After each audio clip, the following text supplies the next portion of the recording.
This series of talks, Searching for Religious Self-Awareness, was recorded by St. Anthony Messenger Press. The speaker is Father James Basic.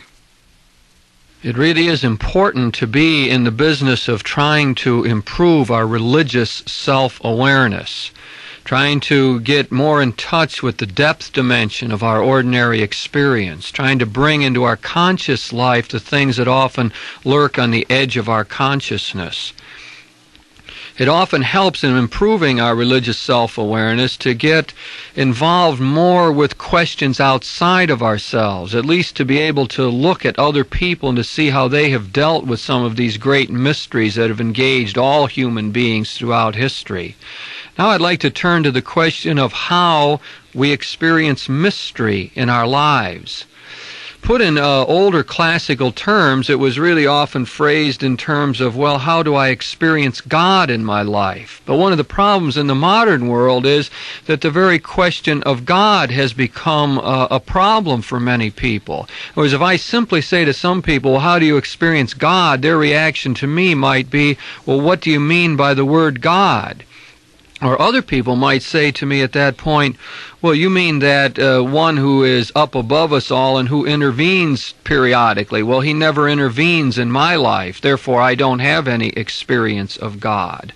So there is a problem, in other words, in the very way that we ask the question. And to pose it just in terms of, well, how do you experience God in your life probably isn't going to work very well. So we need another way, more neutral way of posing the question, so that when we begin to look at our experience, we don't rule anything out too quickly. We could say, well, how do I experience the transcendent in our life? That word might be helpful, but I prefer the language of mystery.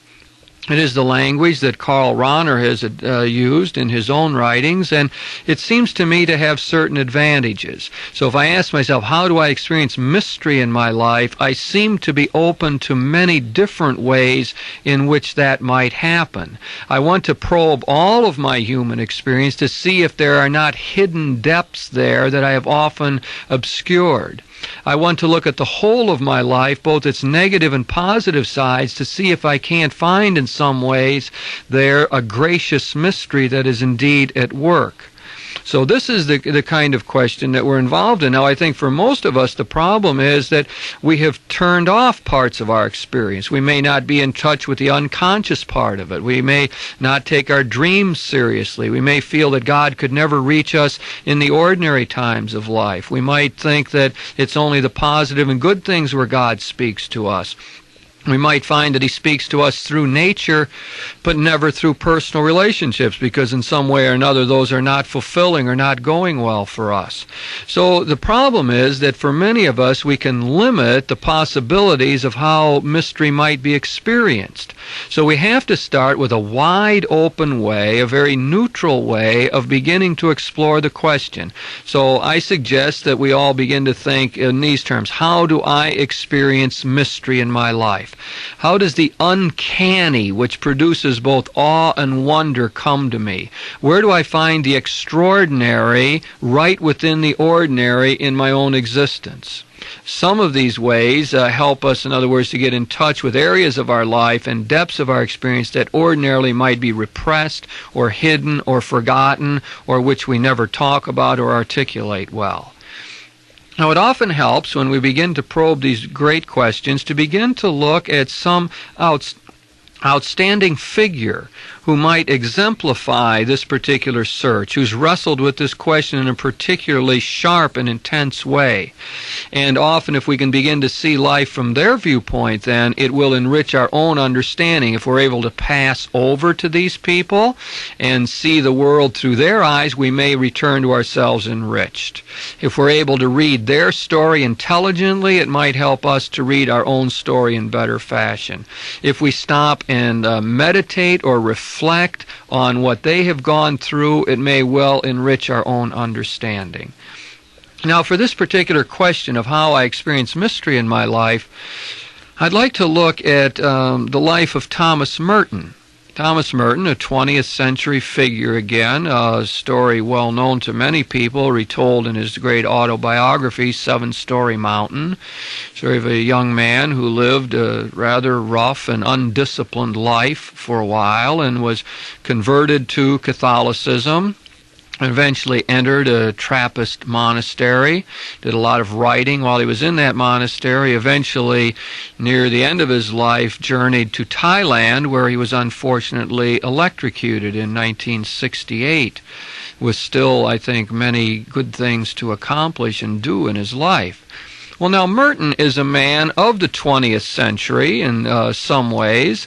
He represents still a classical understanding of the Catholic religion. And yet it seemed as though he struggled throughout his life to make that faith relevant to the contemporary world, and he seemed to be a man who was constantly developing and growing, all the way to the end of his life when he was interested in furthering his important investigations of Eastern religions. And that's what he was doing in Thailand, is attending conferences and being with people from other religious backgrounds. So Merton does represent an interesting figure for us, an appealing one. That book, Seven Storey Mountain, was on the bestseller list for a while, and his writings still seem to be popular. And I know when I teach courses to undergraduates and Merton is brought up, I still find an interest in him, which is quite remarkable since he lived the life of a Trappist monk and spent a good part of his time in the monastery. Now, Merton is good because he, in his own life, had a great variety of religious experiences, which help us, I think, to begin to look at our own experience. So by looking at the way different types of experience he had, we may get clues as to where to look in our own life. And the first thing I would like to note is his conversion experience.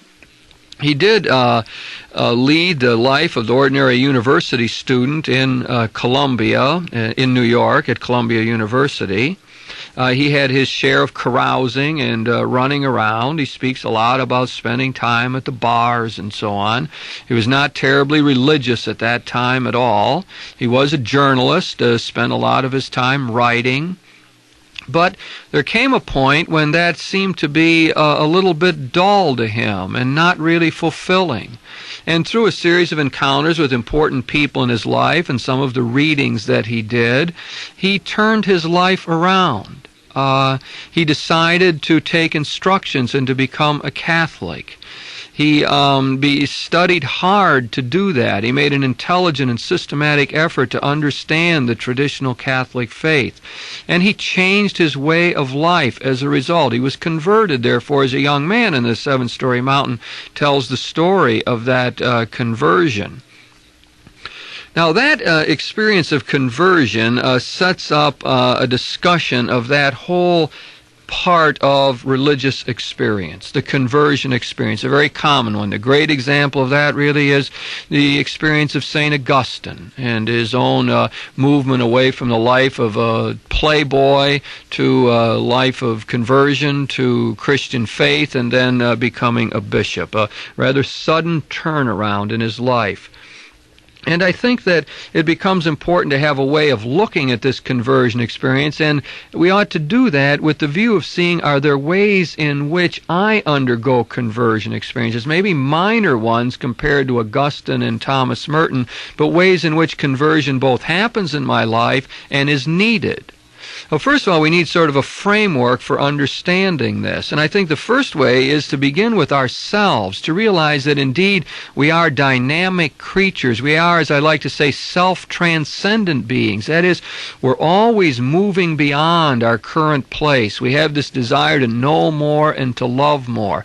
There's built into our lives sort of a drive for conversion, to overcome the evil in our life, to deal with the negativities, and to become better human beings, to move towards a greater integration and maturity. So it's built into us to have this possibility of jumping to a new level, of straightening our lives out, of turning ourselves around. What we find is that as we're going along and in life, we find that no particular bit of progress ever satisfies us. We always seem to be called upon to do more. We could say, well, I have been converted once, or I've made a series of conversions. Isn't that enough? And it seems as though we're called upon to make continual progress in our life. No particular achievement really satisfies us. We're moving towards a mystery in life that's always beyond our comprehension and control. Seems like we can never say in life that we really have arrived. It seems like it's possible in life to begin to notice things that we never noticed before, and to account things as real that we have just set to the side and said were unimportant. Now, it really is possible for us to change our value systems and begin to treasure things that in the past we didn't think were important for us. So this conversion experience in life does seem to be a possibility, and not only that, but really a demand in a sense. We're called upon to always be converting ourselves. Now, we might try to ask what this process is all about.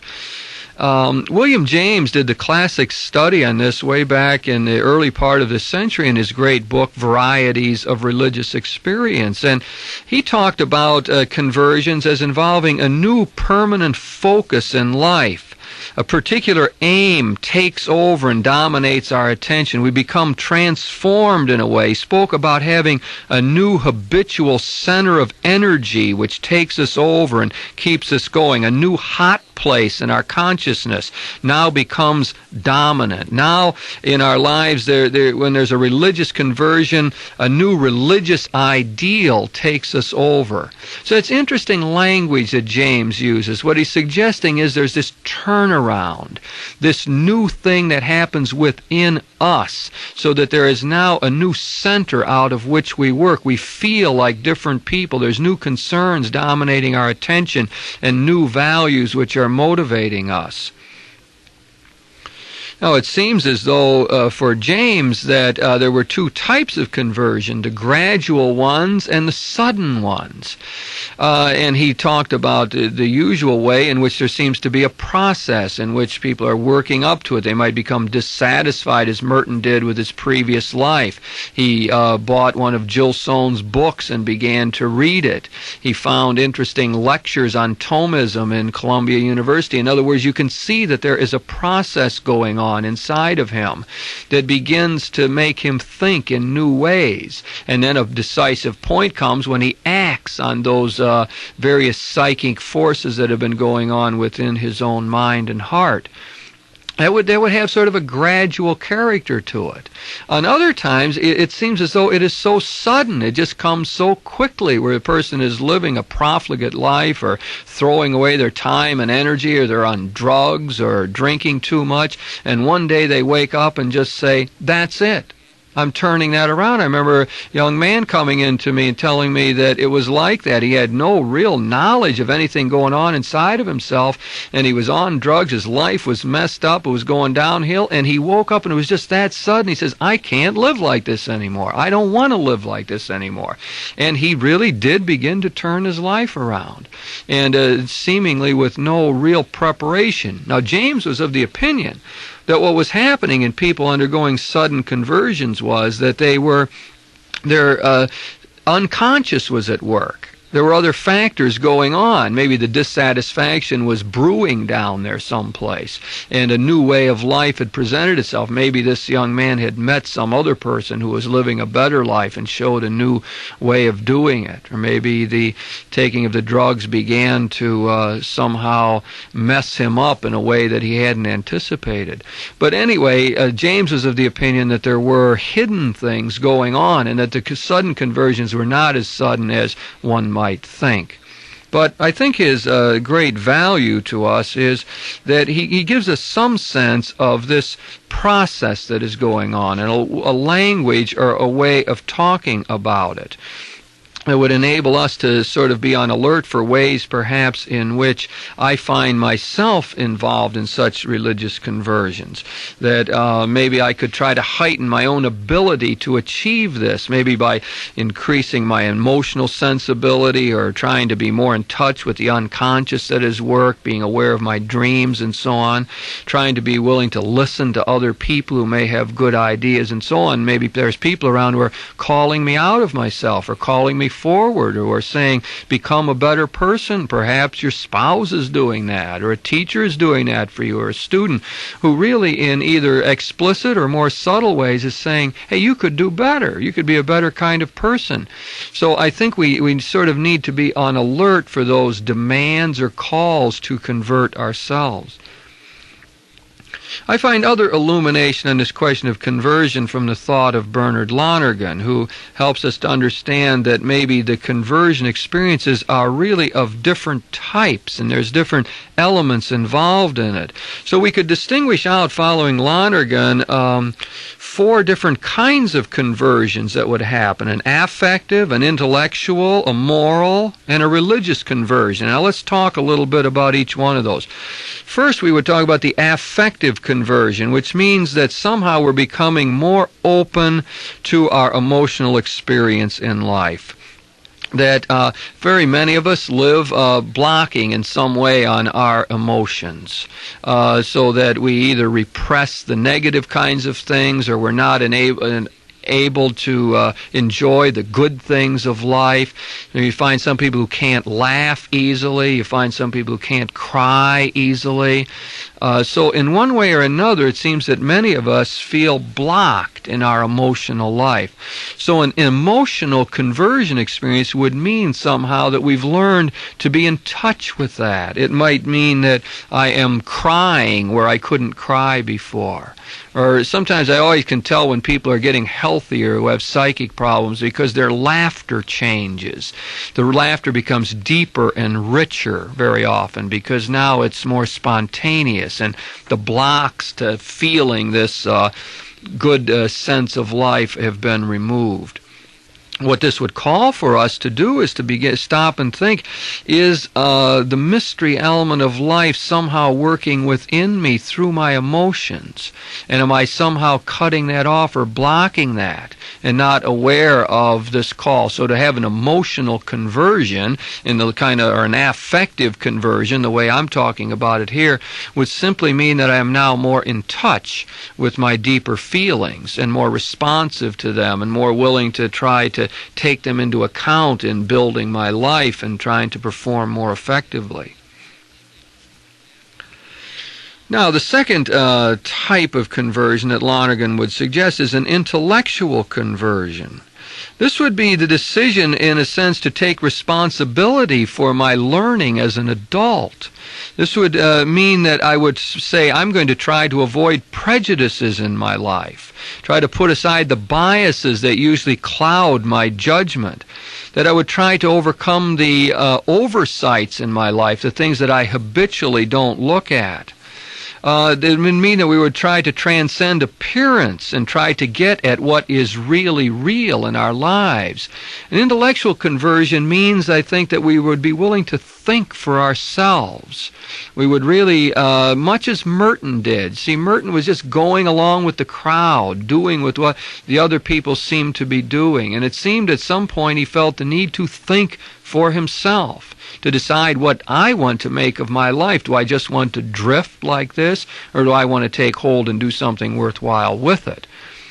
So I believe that here that Merton again would be a guide to an intellectual conversion. He did reading and connected with it. He took instructions in the Catholic faith so that he could make an honest kind of decision about what he wanted to do. Again, it would ask us to check ourselves out. Do we do things just because they feel good? Is it really true that all of our emotions are appropriate and we just have to go along with them? Is it true that every bright idea we get really turns out to be valid? I think we have to say no. Those need correctives. Intellectual conversion would mean we would try to be reasonable about our lives, try to make good decisions about what ought to be done. The third kind of conversion would be a moral conversion. This would be now a decision to act in a responsible way, to try to transcend our own self-interest and try to act on behalf of other people. Moral conversion in life would be the type of thing we do when we break out of our selfishness, when we move from adolescence. That's one way of thinking of what happens moving from adolescence to adulthood. There is a conversion away from self-centeredness, of being self-conscious, of always worrying about one's image and how I'm coming across to others and being worried about peer pressure and so on, to moving to a stage of adulthood where we now decide to act for others, where we become more loving, benevolent in our attitude, where we think I've got to serve in this world or make a contribution in this world of mine. So I believe that we could all again look at where there are needs for moral conversions. Where do I lack responsibility? I was with a woman the other day, and we were in a meeting, and she said, she was giving a committee report, and she says, I really feel as though I was not responsible in this situation. And I think it was very refreshing to hear that. She was taking responsibility for the fact that she hadn't handled something well and said it quietly and I think without excessive guilt feelings in a group. I didn't act responsibly, and I think all of us would probably have times when we ought to be willing to say that, when we've failed to take responsibility for our own lives and for the decisions we're making and for the things that we owe to others. Now, the fourth category of conversion would be what he would call a religious conversion then. Now, here brings in the explicit element of God. This would involve a surrender to God. This would where we would decide to live out of religious values, where we would decide, for example, to take the Scriptures seriously, or try to look at the life of Jesus and say, well, really, how ought I live in life? How did Jesus teach me to live? I think this perhaps would be something that we need to do in terms of a religious kind of question. So religious conversion would mean I actually turn myself over to God. We hear a lot of people talking like this these days. We recall where people say, I found out I could not handle life myself, that it became too much for me, and I turned my life over to God. And very often these people talk about experiencing some sort of liberation in that, and I really think that's true. A lot of their language, maybe puts people off about second baptism or birth again and all of that, but I believe the experience they're describing is really authentic, where they feel liberated, freed, because they've turned their life over to God in some way. So what we've got here is a conversion experience. When people undergo conversion experiences, things change for them. They see the world now in new ways. Often they'll say, the world looks beautiful to me now.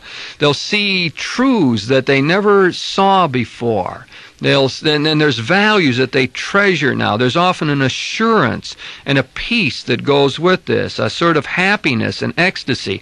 And Merton will talk about that in his own life. He'll say that there was a peace that came in his heart. It wasn't complete and total, and that's why he felt the need, I think, eventually to go to the Trappists. But there was certainly a better feeling about himself. He definitely and clearly felt closer to his God as a result.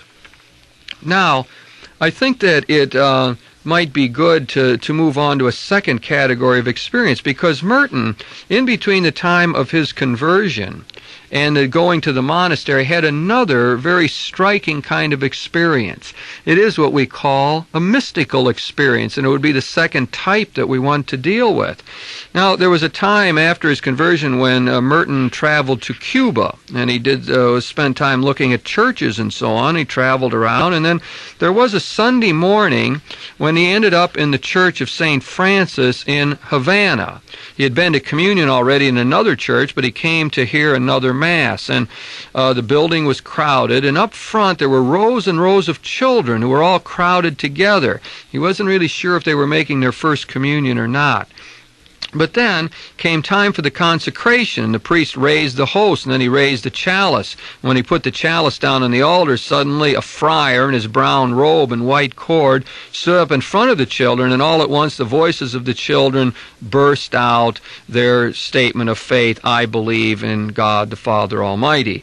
And it was that creed and their cry of that, in Spanish of course, that really struck him. And as this happened, he recounts his experience this way. He says, "Then, as sudden as the shout, and as definite, and 1,000 times more bright, there formed in my mind an awareness, an understanding, a realization of what had just taken place on the altar at the consecration, a realization of God made present by the words of consecration in a way that made him belong to me."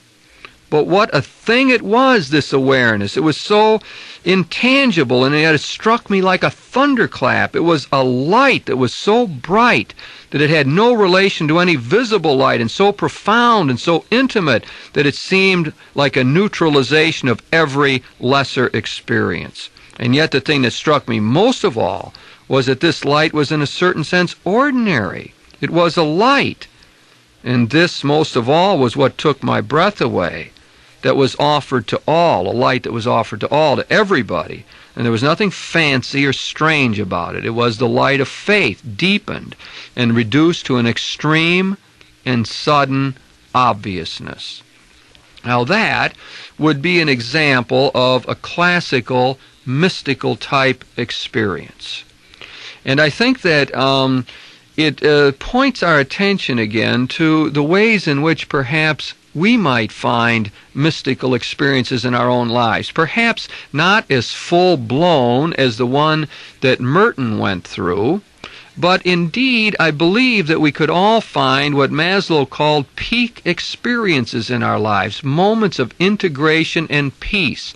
We should remember that mystical experiences really have nothing to do with seeing visions or hearing voices. They're not the same as apparitions of Jesus or the Blessed Virgin Mary.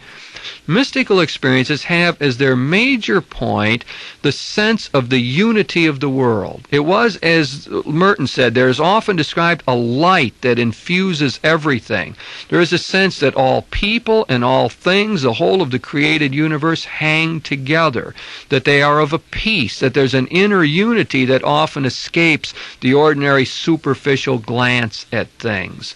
Religious mystical experiences, therefore, are often give one a sense of the commonness of the human situation. After mystics have these experiences, they often have a greater feel for people who are different, because in their mind they see the underlying unity that really binds all human beings together. And so I think it would be important for us to try to look a bit at this mystical experience and see if we don't find it within ourselves. Again, you can think of the great mystical experiences that people have had of all different religions, and very often there's a commonness about them. But if we focus, I think, on this sense of integration and peace and harmony, to see perhaps that we are more mystical than we might at first think. There are really other characteristics to these authentic mystical experiences. For one thing, the mystic feels as though it is a gift. Sometimes there can be preparation for it. People will talk about doing meditation and preparing themselves, being more and more receptive to the receiving of this. But when it finally comes, this great moment of illumination and so on, the person usually feels, I didn't have that coming. It was clearly a gift from God. The mystical experience usually provides some insight into what life is all about. There's a bit of knowledge that comes. In fact, the mystics will say they now know things in a new way that they really never knew before. And they see something true and beautiful and good about life that really has passed them by in the past. And usually the mystic will say that the experience didn't last long, that there was the fact of the matter is that it occurred rather quickly. I think that's the way it was with Merton. It was just the consecration of the Mass and what was going on there, and it was just a fleeting kind of experience. But the thing is, it affects them for the rest of their lives. It's something they carry with them. While it lasts only a few minutes at most, it seems, it really carries over. They feel transformed. They really see the world differently from then on. And most of the mystics say that the experience is really unspeakable. It's ineffable. You can't talk about it. They feel tongue-tied as they try to tell us what it's all about. And yet many of them have attempted to do that, and they find their imaginative and symbolic ways of speaking about it, always trying to tell us about this great sense of unity they have had with the reality that runs the world, with this mystery that really is in everything. They feel united with that, and they feel united with all of the created world that they live in. Now, if we stop and think a bit about that mystical type experience, we probably, most of us at least, would have to say, well, I never had an experience quite as sharp as Merton had. And yet, perhaps that we have more of those types of experience than we ever realize. Abraham Maslow found this out when he was talking about peak experiences, which have many of the same characteristics. If he described those to people and said, well, the peak experience is when you feel integrated and peaceful and so on, people would say, well, no, I never had one of those.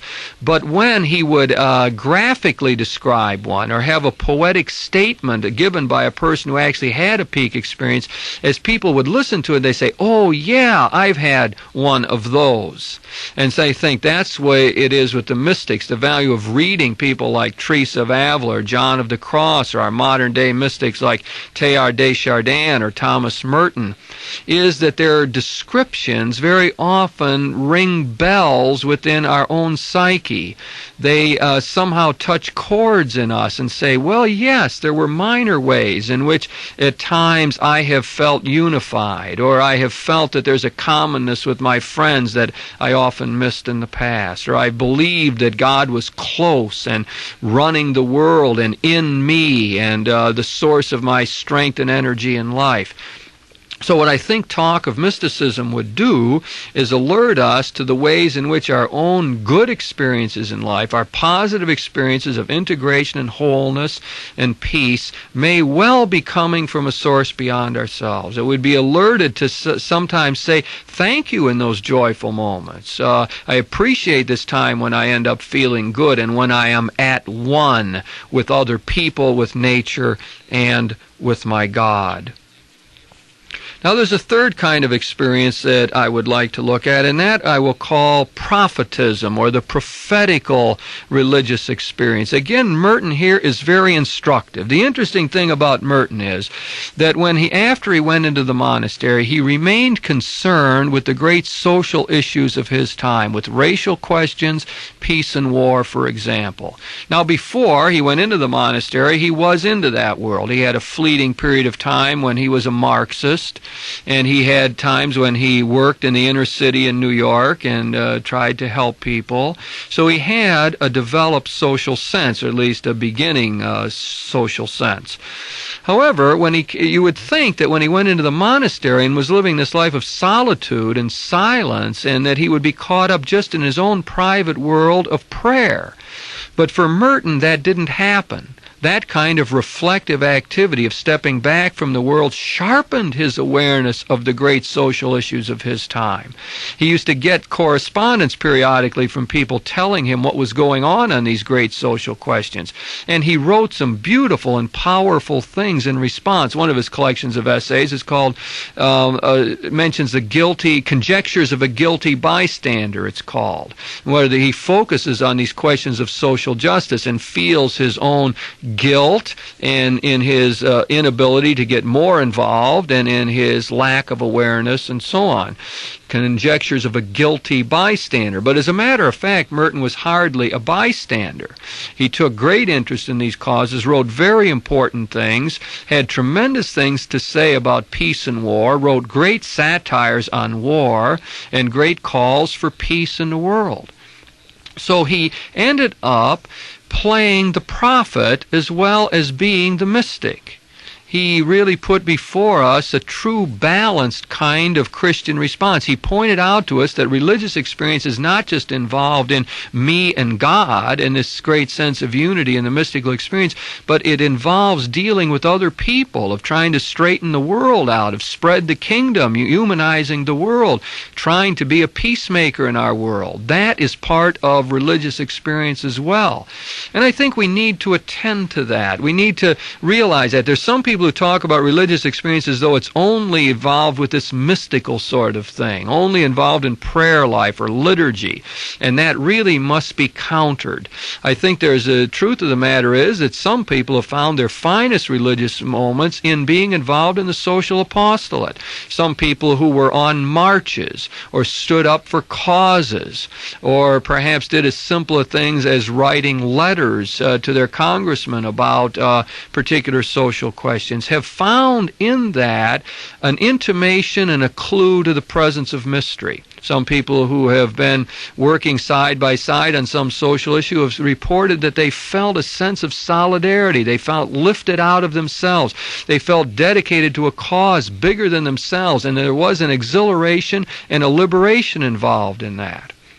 Now, the prophet also has very negative experiences. The prophet often is the one who senses the distance between how it ought to be and how it really is. The characteristic phrase in the scriptures of the prophet is, "Thus says the Lord God." And the prophets like Amos, for example, were people who were passionately concerned about social justice. So very often the prophet or the prophetic experience feels the pain of the suffering in the world, feels the difficulty that people are going through, feels an empathy with the poor, the oppressed, the marginalized, and senses that, hey, we ought to do something about it. So the prophetic experience should not be set aside as an inferior experience. The prophet feels the transcendence of God, the fact that the mystery is in judgment upon the world, that the mystery is greater than we are, that there's a creator who's running this world, and he wants it to be right. He wants us to live in harmony, and yet very often we're not doing that.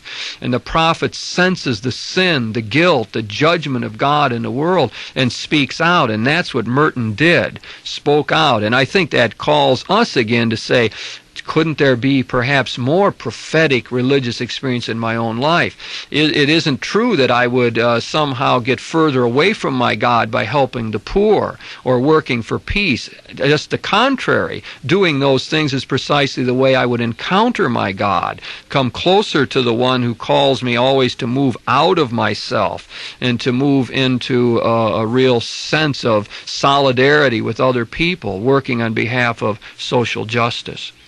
So, we have that third kind of category, the prophetic religious experience. Now, I think that perhaps we could go on and to really come up with other kinds of categories of experience. One that I would try to point out here is religious experience that is bound up in the ordinary.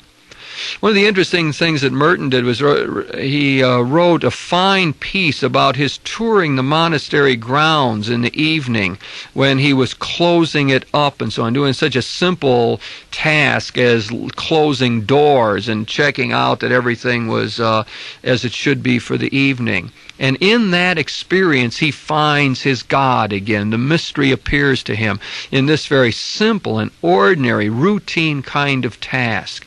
And that would alert us again to another type of religious experience, if I can call it that, is finding the extraordinary in the ordinary. The mystery often appears to us in the things of life, in the simple things. I feel that many people miss a big part of religious experience and because they're looking for the extraordinary thing. They're waiting to have this strong mystical experience or this great insight into what to do about social justice or getting knocked off their horse or something. Whereas the trick of the matter is to be attentive to the deeper meanings in our ordinary activities, so that the mystery is to be found in family life, in mothers trying to be patient with their children, and fathers working hard and putting the bread on the table, and all of the fights and disagreements that go on in family life and the attempts to reconcile that. All of these things can be the catalyst for the presence of the mystery for all of us. It means being attentive, for example, to our personal relationships, common part of our whole existence. We interact with other people all the time. And how often do we find God precisely in that kind of interaction? That would seem to be a really important place to look. In fact, as we look at our ordinary experience, perhaps our personal relationships with others would be a prime place to look, because other human beings are inherently mysterious, because a lot of our strong emotional sense in life is bound up in being close to other people. A lot of times I will, on retreats and so on, I will ask people to try to probe their personal relationships for these intimations of the presence of mystery. And I will take people through a process in which I will ask them to write down one really striking encounter with another human being. And it doesn't, again, have to be some extraordinary thing, but something that was significant, meant a lot to them. And I asked them to write that down. And we begin to reflect on it then. And I give them some clues as to how to look at it. I will give them a little analysis of human love, for example, in which we talk about love as the ability to break out of our own selfishness, to try to want the good of the beloved, to try to want the other one to reach individuality and full personhood, the sense of mutuality that goes on, the sense of giving and receiving. In other words, a little description of what human love ought to be about, and then ask them to analyze the experience from that particular viewpoint. Now, after doing that, then I would ask them to see what kind of image of God would emerge from that. I mean, once you look at the way there was love in this relationship and the way there was some deeper dimension, how would you image God? How would you end up describing the God who was revealed to you precisely in that experience? So some person may say that, the striking experience they remember is when another person forgave them. They were really guilty, and when they came up, they expected the other person to really yell at them and be down on them and so on. And the other person, instead of doing that, said, "Hey, that's all right." They tossed it off and said, "Let's start over again, and let's not worry about what happened there." They didn't demand any big explanations and so on. That would be a very liberating, good experience in life to have another human treatise like that.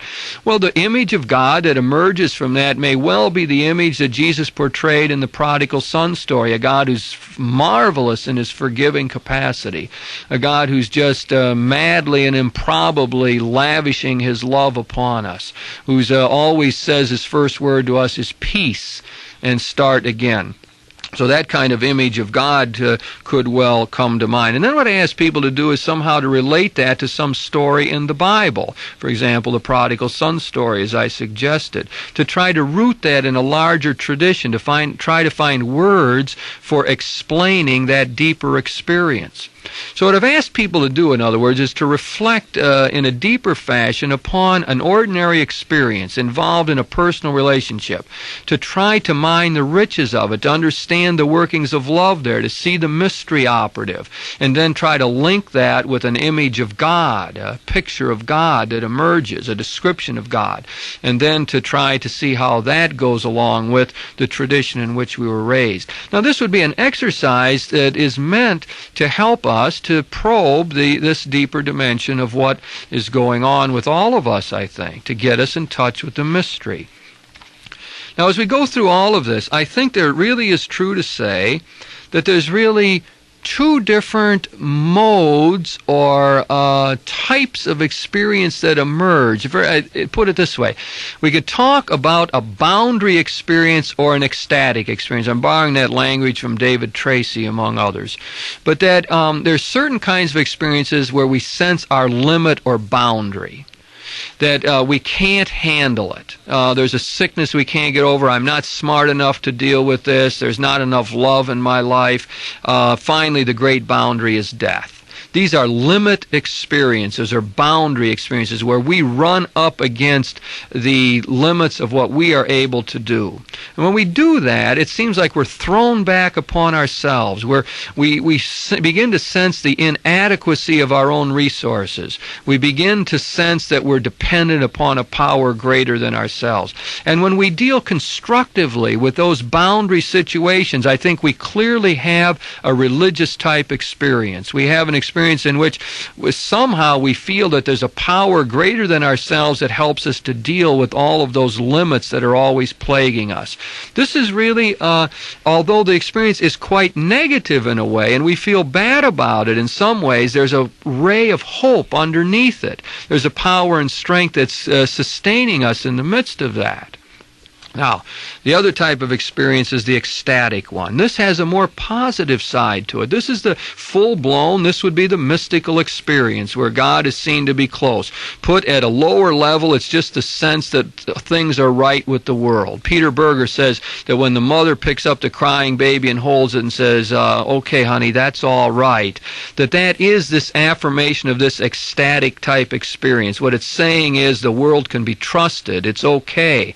And there is a God who's at work in this world. It doesn't mean that the youngster will never be sick or isn't in pain now. It means overall the world can be trusted. There's a good force at work. There's a gracious power. And this is what's behind all of our ecstatic experiences.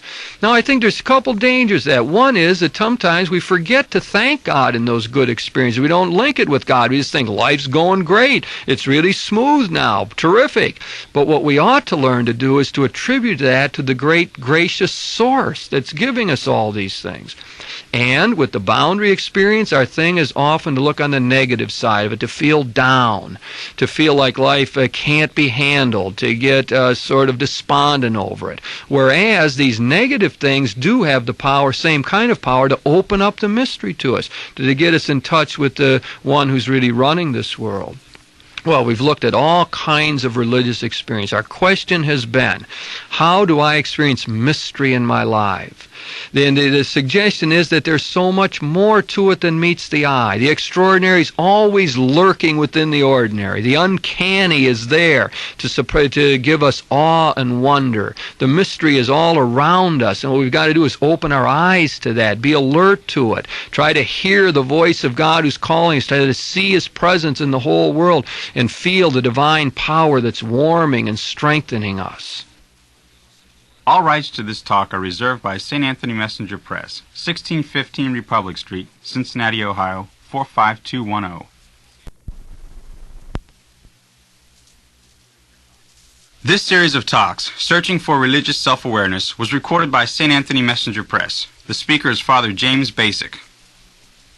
In trying to improve our religious self-awareness, it's important that we don't allow ourselves just to skirt around on the surface of things. It seems in life we're always in danger of living superficially, of just going through the motions, of letting the routines of life take us over. We get involved in the rat race of life, and it seems that we often don't take the time to sit back and reflect on what's going on. It seems difficult to try to become a better reader of our own story. And so it is important for us to take time and begin to reflect on some of the great questions that human beings have always dealt with, to try to get down to the center of things, the things that are important to us, the significant kind of questions. And one of those really has to do with our freedom, the question of what we make of our own freedom. In one sense, the question of freedom is a theoretical one. It's the question of, are we really free or not, or are we determined in our behavior? Sometimes we could argue about how our free will is related to our intelligence. We could wonder about how our individual freedom is related to the various communities in which we live. We could ask what the ultimate source of our freedom is. All of those are sort of speculative kind of questions that have interested people over the years. But really, we want to concern ourselves with more practical kinds of questions. That is, how do I really become a free and responsible person? How do I really engage my freedom actively and constructively in this world of ours? What is my ideal of what a free person really would be like? What ultimate goals dominate or shape the decisions that I am making in life? In what ways have I taken hold of my life? And in what ways have I merely drifted along? What kind of a person do I really wish to become? What cultural images shape my actions? And it's really a question, therefore, of how I achieve an authentic kind of freedom. How do I become a free and responsible human being? The question of freedom is very close to the whole business of being human. It's at the very center of our whole effort to become better human beings.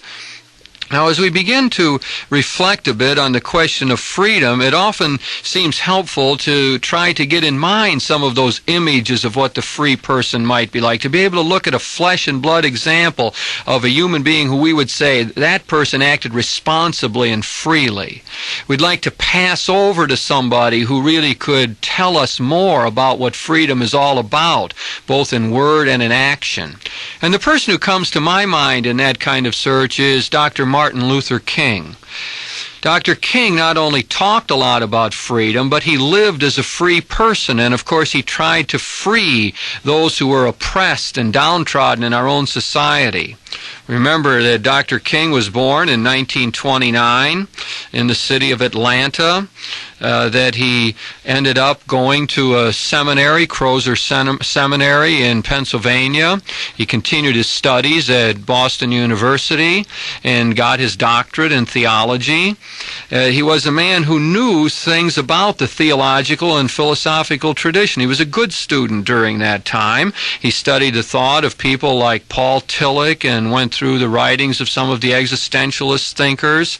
He came into contact with the thought of Mohandas Gandhi, who influenced him a lot on the whole question of nonviolence and civil disobedience. And then after he completed his studies, he went back to be a pastor in Montgomery. And it was then, shortly after he took over his pastorate, that the whole bus issue arose. And that was in December 1st, 1955, when Rosa Parks refused to move to the back of the bus and was arrested. And it was at that time that Dr. King found himself propelled into this whole business of civil rights. He soon found himself elected as the president of the Montgomery Improvement Association, found himself a spokesperson for all of those individuals, and found himself really the leader of the bus boycott that they used in order to try to achieve some of their own civil rights. And as we know, then he carried on that career of nonviolent protest, of trying to win better rights for the blacks around the United States. He came north to Chicago and tried to work there, and then we know of his tragic assassination in 1968. I think it's important to realize a bit something of his intellectual development, too, that he did start out as a rather liberal kind of thinker. He was influenced by what we commonly know as liberal Protestant thought, which had a very optimistic viewpoint of human nature. And he found out after a while that that wasn't really the whole picture, that human beings weren't quite as good as he might have thought as he went through his theological studies. And it was at that time that he came into contact with the thought of Reinhold Niebuhr. And Niebuhr had this idea of the sinful side of human nature, and he saw that sin indeed was a social reality. So he talked about moral man and immoral society, that the society itself had sin and injustice built into it. And it was out of this mix that Martin Luther King perhaps found some sort of a middle ground between that liberal positive kind of thought and the neo-orthodox more pessimistic kind of thought. But another large influence really was Gandhi, as I mentioned before, and his whole idea of nonviolence. And Martin Luther King was very influenced by his trip to India when he went there and tried to see some of the fruits of the work that Gandhi had done in freeing all of India. Now, the important thing, of course, is to see how Martin Luther King embodies and reminds us of certain ideals of human freedom. And I think if we look a bit at his life and the kind of things he stood for, the kind of actions he performed in his life, we get some sort of a handle on how to begin to look at our own freedom and how perhaps we might strive to become more responsible and free individuals. And I think the first thing that we have to see is that we should really view ourselves as free subjects who are responsible for ourselves as a whole and for the future. And I think this is something that Dr. King really brought to our minds. It was not enough just to drift in life. It wasn't just enough to take on the status quo as though that was sacrosanct and we could never change it in any way. He was a man who took hold of his own life, who responded to the situation as he saw it, and one who was constantly making that call to other people to try to grab hold like that. So we really are indeed responsible subjects. Now, there's some people around who don't think that way, who really even deny that. We think of B.F. Skinner in his book Beyond Freedom and Dignity, and in that book Skinner is trying to tell us that it really is not true that we are free. He says that we are more like Pavlov's dogs than like Hamlet's angels.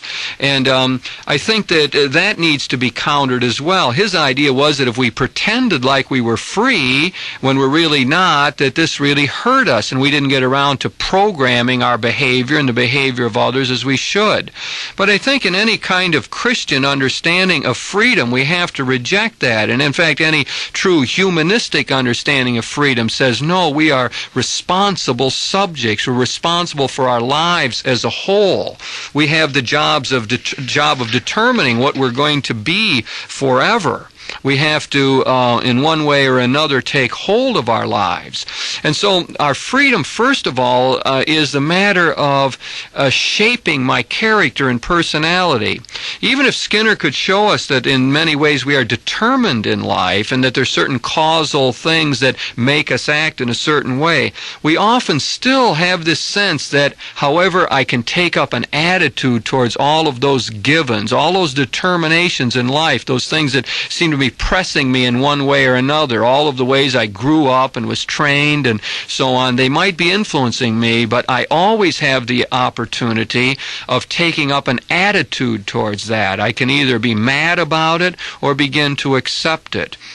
So in this way, I think we begin to see, indeed, that we are free, even if we are determined in many ways. I just thinking about Sartre's phrase that they were never so free as during the French resistance, during the German occupation, during the Second World War. He says we were never so free as during that time, despite the fact that their actions were circumscribed in many ways and they lived in a lot of fear and so on. He felt they were free because it was an act of will to overcome this occupying force, to show courage in the face of this terrible situation. That took effort. You had to pull yourself together and respond in a really courageous kind of way. So it is possible to be free, in other words, even if one is imprisoned, because one is able to take up an attitude towards that.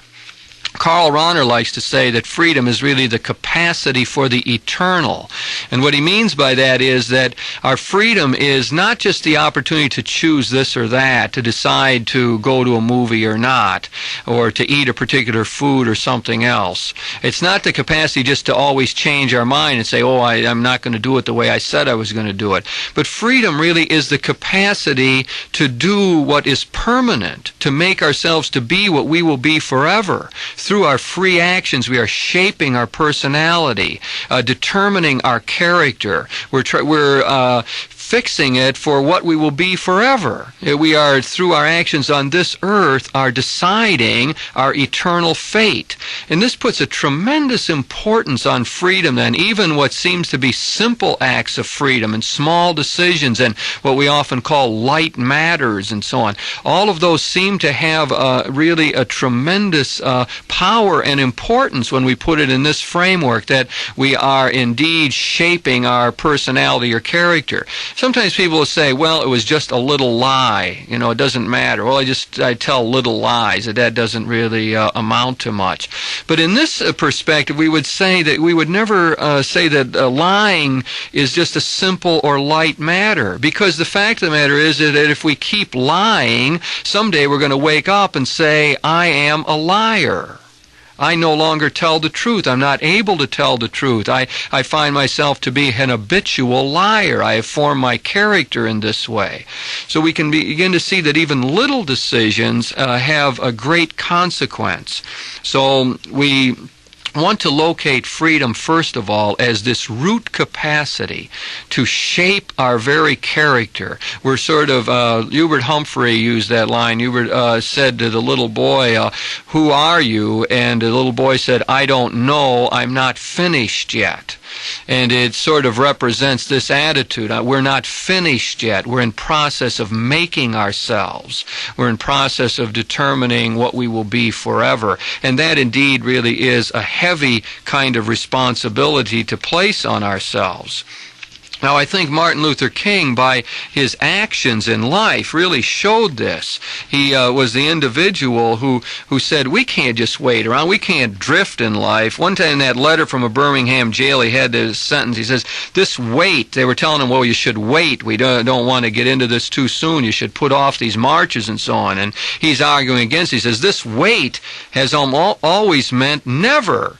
It has been a tranquilizing thalidomide, relieving the emotional stress for a moment, only to give birth to an ill-formed infant of frustration.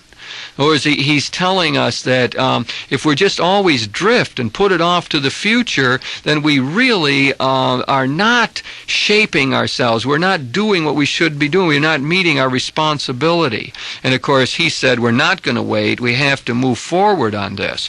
And so Martin Luther King, I think, stands as an example here of the free subject, the responsible person who is not going to throw that off onto other people or say it's other people's problems, so on, but he's going to say, no, I must take hold and do whatever I can. And in doing that, he calls forth to us, whenever we're in danger of just saying, well, I don't care, or I'm just going to drift along for a while, or tomorrow is good enough, or when I get older, I'll meet the challenge, or later on, I'll get over this particular fault of mine.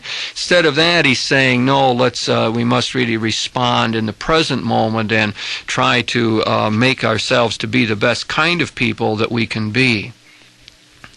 Now, I think the second thing that I want to draw from this passing over to Martin Luther King of trying to see the world through his eyes is the notion that we really have to challenge some of the cultural notions we have of freedom in the United States. I like the image of the Marlboro Man as being an example of the kind of freedom that is often celebrated in the United States. It's the cowboy image. In the United States, it's often thought that the free person is the one who has no ties. The free person is not bound to any other individual. They can ride off on the horse somehow.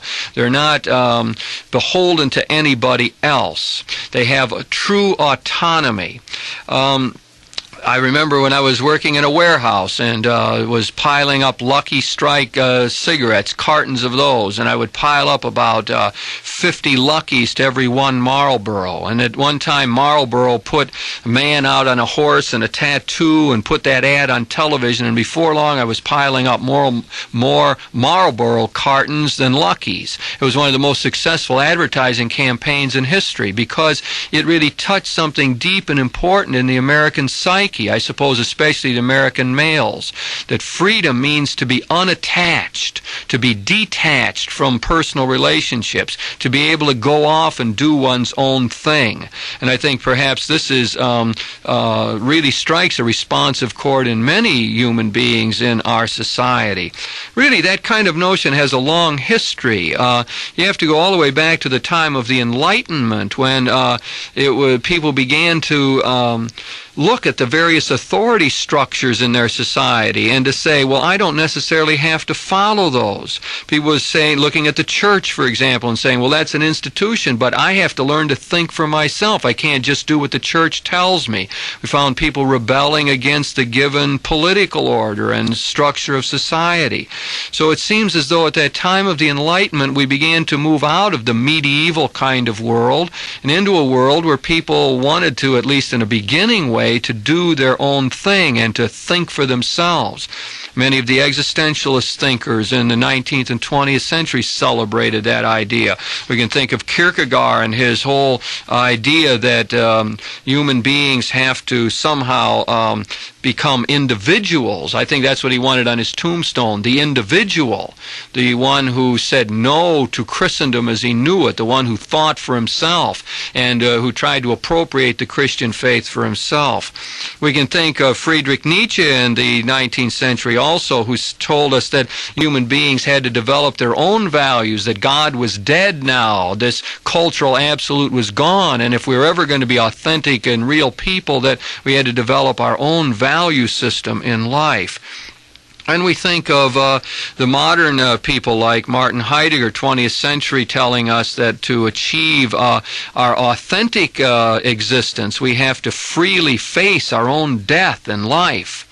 And we think of Jean Paul Sartre and his notion that we are creating our own being, that existence really precedes essence, which means simply that we are creating ourselves, that we don't have a fixed essence, that we are making ourselves to be, again, what we will be forever.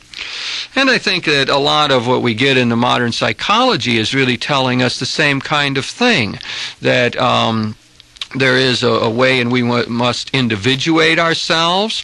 Carl Jung talked a lot about that. We get a lot of the popular psychology today that talks about pulling our own strings and doing our own thing, and that the sky is the limit to what we can accomplish in life. So we have in the culture as a whole, it seems that Marlboro image, that image of the cowboy as really being the free person, has a long history. It's built up in our country. It's been part of our heritage, and it's gotten reinforced by a lot of the thinking in modern times, so that many intellectual and academic people as well talk that line. Now, I think that the life of Dr. King and what he had to say really challenges all of that for us. He tells us that there really is another way of looking at that whole business, and that is that we are indeed social creatures, that we find our identity only in the community. So Martin Luther King felt that there was power in numbers. You had to get the whole community together to rise up in this civil disobedience if any strides were ever going to be made. Many people in the civil rights movement who got involved found themselves working shoulder to shoulder with people of a different background, or perhaps a different race, and found in that a great exhilaration and liberation. People felt really free as they worked together on a common cause. They got the idea that freedom wasn't just going off and doing one's own thing, but working with other people on a great cause. That so many people, when they sang, "We shall overcome," or were involved in marches, or were trying in one way or another to work for racial justice, found themselves to be lifted out of their own selfishness. They found a new type of exhilarated living. That many people felt free at that time, and still there's certain nostalgia for those days when individuals really said, "I was alive in a new way during that time."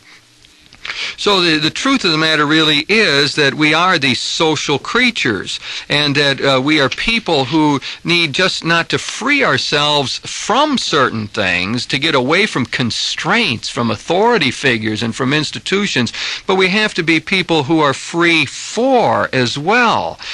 We have to be people who are free to love and serve others, free for worthwhile causes, free to enter into genuine relationships that are based on mutual love.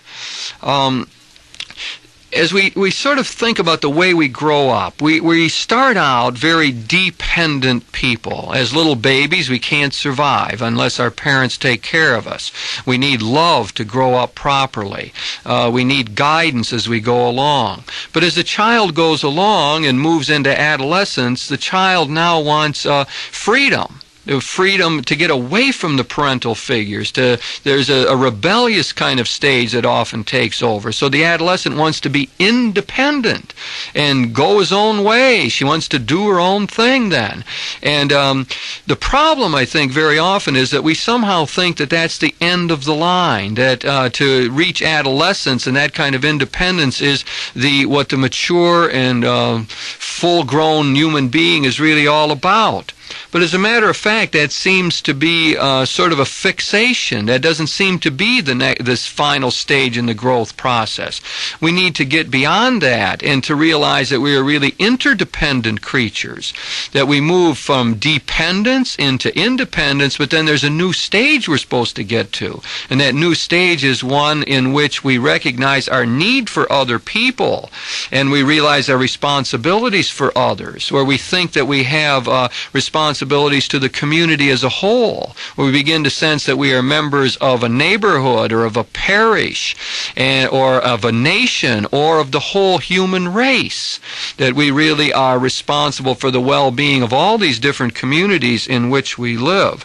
So what we're trying to do, therefore, is reach sort of a creative combination of independence and dependence, which we might term interdependence, so that the really free person has moved away from just being a cowboy or a Marlboro man on a horse and has moved into a situation where he can relate easily and smoothly with other individuals, where he's not afraid to say, I need you, or I'm dependent upon you, or I need help from you. Not afraid to reach out to others and to show some emotion and to say, indeed, I need you to achieve my own wholeness or integration. And by the same token, the free person is able to keep their own needs in some sort of check, keep their own needs in bounds, so that they're able to say, all right, you need me now, I can reach out and help you. I'll set aside my own selfish interests now and look to yours. I'll try to think about how I can help the other people who have a call upon my time and energy. So that this interdependence represents a fuller notion of what freedom is all about.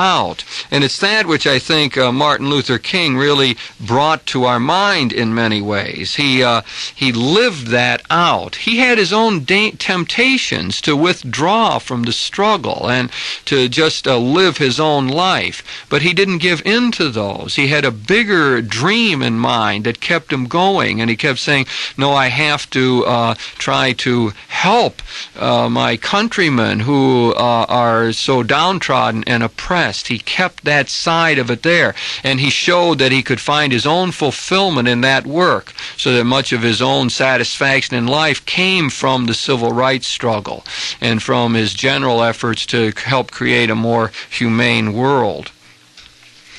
Now, we should look at other aspects of freedom that we find from passing over to Dr. Martin Luther King.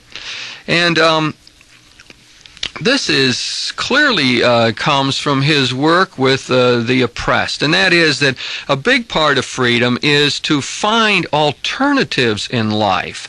A big part of the problem for many people in the United States and throughout the world is that they are imprisoned in a given system, that there's no way out, as our popes have talked about the hellish circle of poverty that many people live in.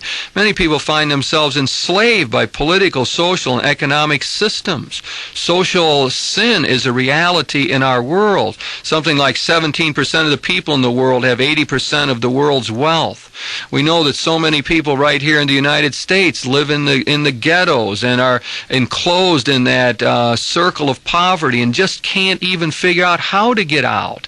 You hear some of these people interviewed who have been looking for jobs for so long, and they just begin to give up. Despair begins to take over, and they just feel no sense of freedom, because there are no viable options for them in life. And again, Dr. King's work with the oppressed was so much along that line. He wanted to secure the rights for the blacks in the United States, voting rights, economic rights, their civil rights, so that they would indeed have options. I think Jesse Jackson in our own time has taken up that theme, that the idea is that to open doors for people in the United States, and then the important thing is to be able to walk through those doors, to take advantage of these new opportunities. Although I think it's true that when people have found themselves locked into these enslaving situations for a long period of time, it really does get difficult to grab hold of one's life.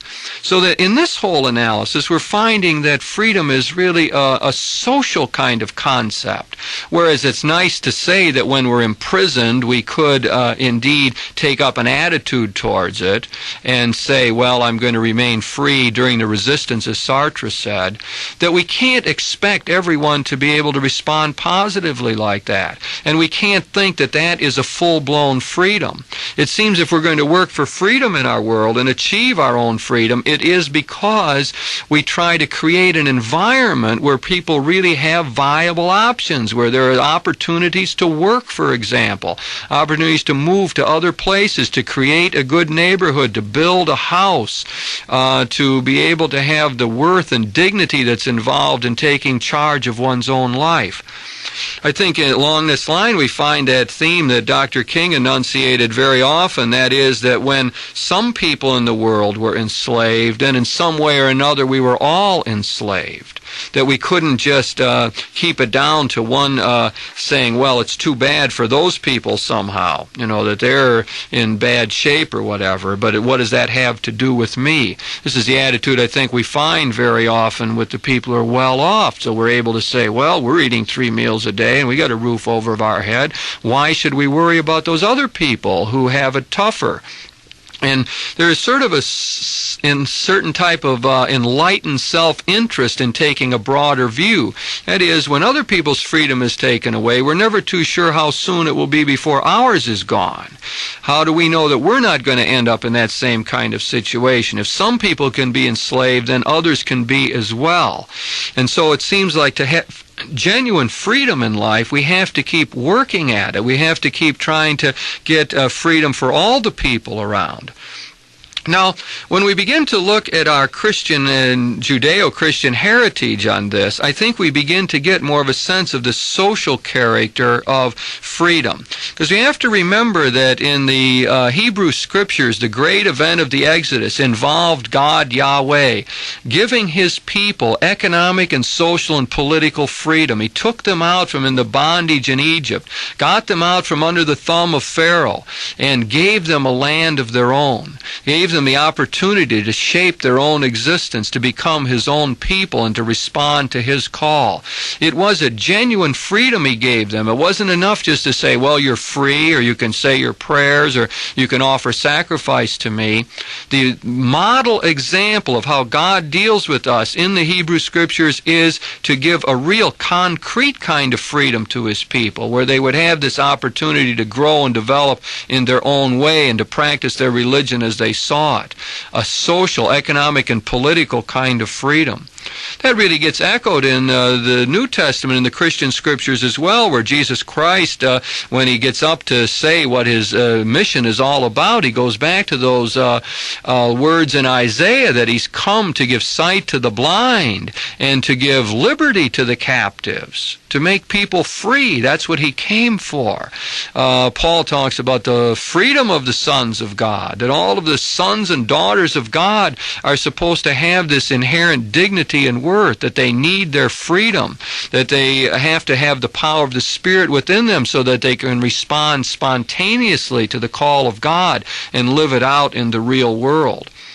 So I think we see that our Judeo-Christian heritage gives us a sense of this larger notion of freedom, of a political and economic social freedom, a kind of freedom that groups of people have to have. We get the sense that if certain groups are enslaved, then in one way or another God's will is not being done. Kind of image of God that results from all of this talk is that God is one who is trying to free His people. God is one who is on our side. He's with us all the way. He's fighting oppression and enslavement wherever it is to be found. He doesn't want human suffering.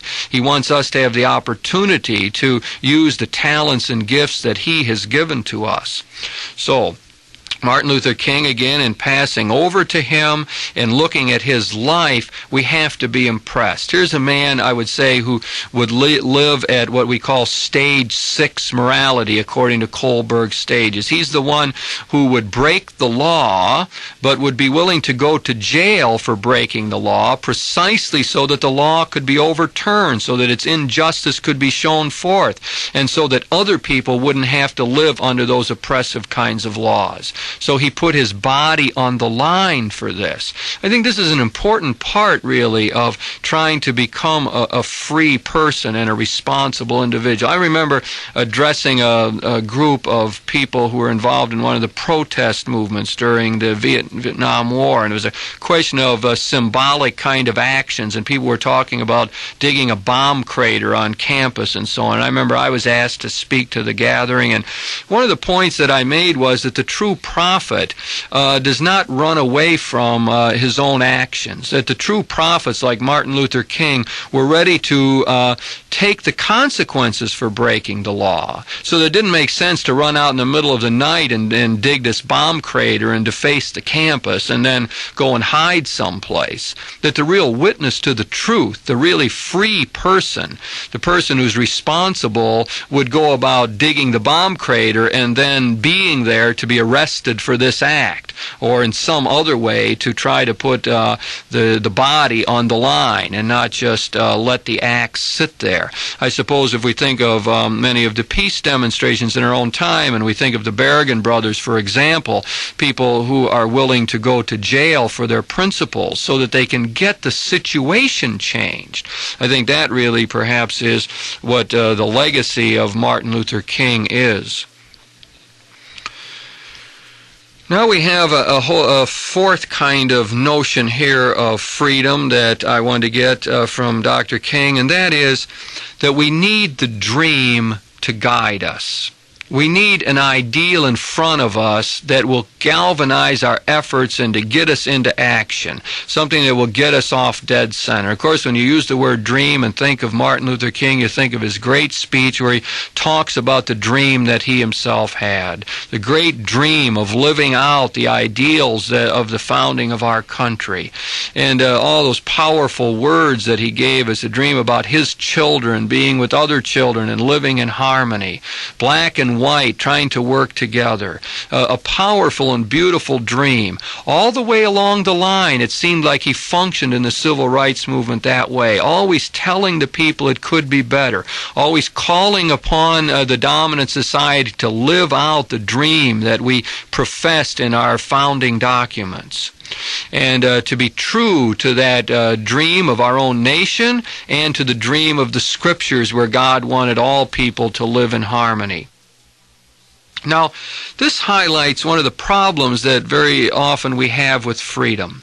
And that is that we find ourselves paralyzed in one way or another, sort of impotent, unable to act in life. We find ourselves sort of getting the blahs, not really being able to get into action, getting tired of making decisions. I remember talking to one guy who had to do that all the time, and he just said, I'm going on vacation, I'm not going to make any decisions for 2 weeks, nothing. I mean, it's just, he's glutted with all the time having to engage his freedom. And I think very often that people sort of get into this mood generally, a paralysis of the will, a sort of a loss of a sense of personal responsibility. I think our culture seems to spawn this in many ways. We live a fast-paced and busy life, many demands made upon us. A lot of times it feels like a rat race. We just say, boy, if I could just get out of this whole business, I'd be better off. I'd feel a lot better. A lot of times I think the world of television and advertising creates a sort of passivity.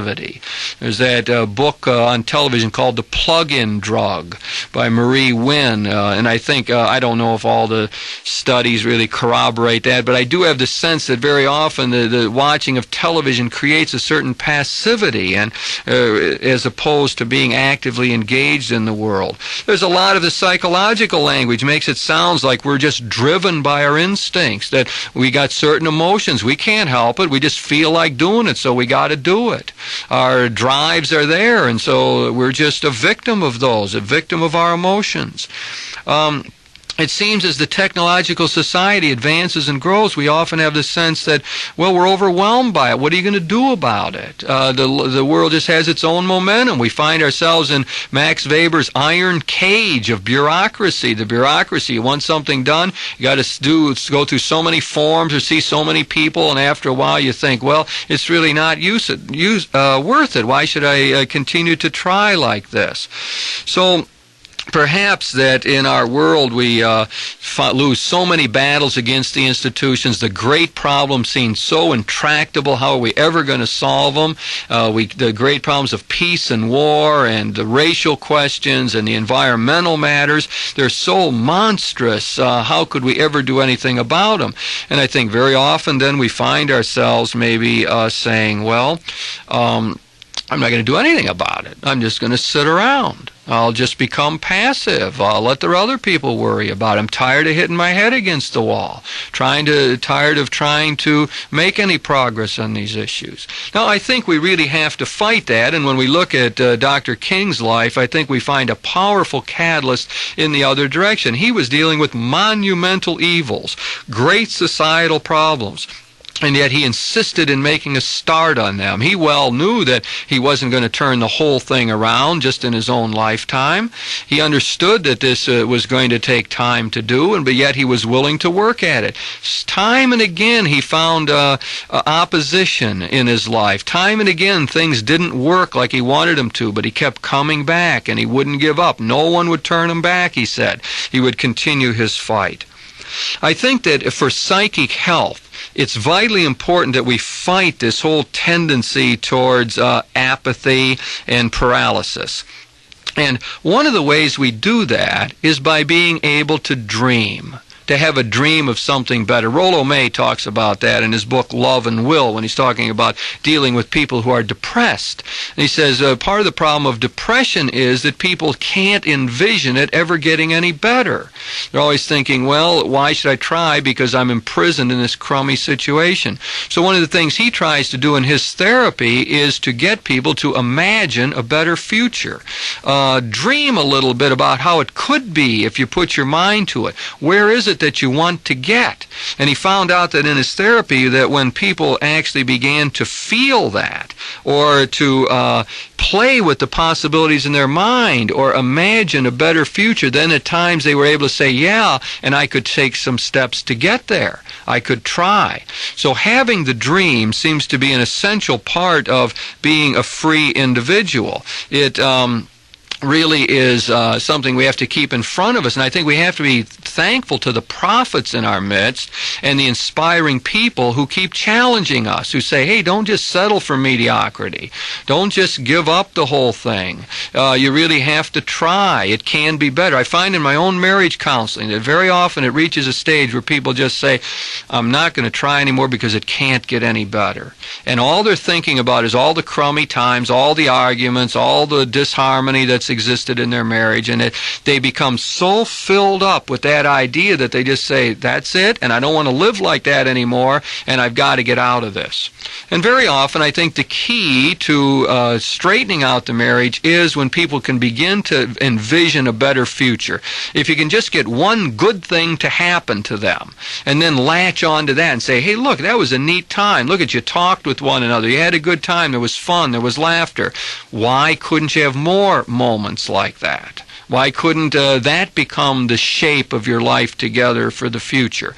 And if people can begin to latch on to that, very often it is a catalyst for beginning to work at the marriage. So I think for our own mental health, we clearly need the dream, the ideal. If we're going to be free people and really shape our character and personality, then we have to have some ideal of where we're going, something in front of us to draw us, to give us a picture, an image of the kind of person we want to be. And surely, as we think of our societal responsibilities, the dream is absolutely vital. The dream of Dr. King remains one that could easily galvanize the nation, one that we need to hear again, the dream that indeed the black people and the white people could work together, that men and women could cooperate, that we could find a way for people who disagree on economic matters in this country to find find a way to live in harmony and work together to produce a better country. Ways in which nations that are at war have to find a way to get along. So the dream of a one world, of a great human mass that's unified together, living on spaceship Earth with a common destiny and trying to make it a better place, that becomes the grandest dream of all. It is the dream of the Christian kingdom notion. In the Bible, we talk about the kingdom of God, a kingdom that we have to strive for and try to build. The kingdom is a utopian ideal. It's a kingdom is already present here wherever good things are going on, and yet it remains a future reality that we have to strive for. So in our Christian symbol system and in the teachings of Jesus about the kingdom, we really find that dream enunciated. That's why we need to go back to our scriptures often and go back to our liturgy so that we can rekindle the dream, so we can keep going on a day-to-day basis. Now there's still another thing that I want to see about the question of freedom here, and that is that our freedom is always threatened by sin and guilt. And all the kind of idealistic talk I'm doing here about how freedom ought to be, we can't forget that it often isn't that way, that we are constantly threatened to fall back into an egocentric kind of approach to life. We're always threatened by paralysis in life, inactivity, passivity.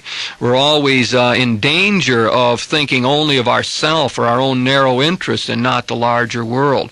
So indeed, the fact of the matter is that we are people who experience a gap between our ideals and our actual performance.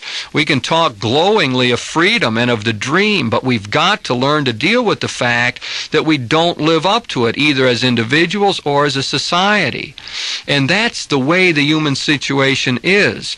We have to recognize our own weakness in this. And I think that's where we get some sense of our need for help in life, that we need other people, that we need a larger community, that we need our religious tradition to help us. What we need most of all is the notion of a God who forgives us. Because when we do fall into sin, and when we fail to meet our responsibilities, then we're in danger of saying, well, I'm not going to try anymore. I'm going to sort of wallow in self-pity here. I'm just going to fall down and not get up again. And here's where we need the encouragement. This is when we find the need for the community. We need other people around who will say, that's all right. We all sin. We all make mistakes. But let's try again. We need the models that we find in the Scriptures. We need to look at that contrast between Judas and Peter. Both denied the Lord. Judas could not rebound from that, and yet Peter bounced back, began again, received the words of forgiveness from the Lord. Peace be with you, and was able to function then as the leader in the apostolic community. So, a realistic notion of freedom seems to be absolutely vital, the sense that it's threatened. It's always threatened in our own person and in other individuals, threatened by sin and by guilt. And the best thing we can do in those situations is to admit that, be realistic about it, and when we do falter and when we do sin, to admit it, ask for God's forgiveness, and to get on with it. And that's the way we begin, again, to shape our personality in a constructive kind of way. Then we're people who don't just drift in life, but take hold. Martin Luther King clearly was one who was able to rise above the difficult circumstances of life. He continuously had to deal with the downs. He had to deal with a whole sinful situation in the world. And he had to deal with his own mistakes and failures like every other human being, but he didn't get bogged down in that. He constantly felt that indeed it was possible to make progress. So again, by passing over to Martin Luther King, we get a picture of freedom. We want to understand this ideal. The question at hand we've been dealing with is, how do we indeed achieve a genuine freedom in life? It's a practical question. It is a religious question. It forces us into the very depths of our being. And it forces me to ask myself, what kind of person do I want to become? How can I become more responsible? How can I be a better member of the various communities? Because I am indeed a free subject. I'm called by my God, and I must learn to respond completely and wholeheartedly. All rights to this talk are reserved by St. Anthony Messenger Press, 1615 Republic Street, Cincinnati, Ohio, 45210.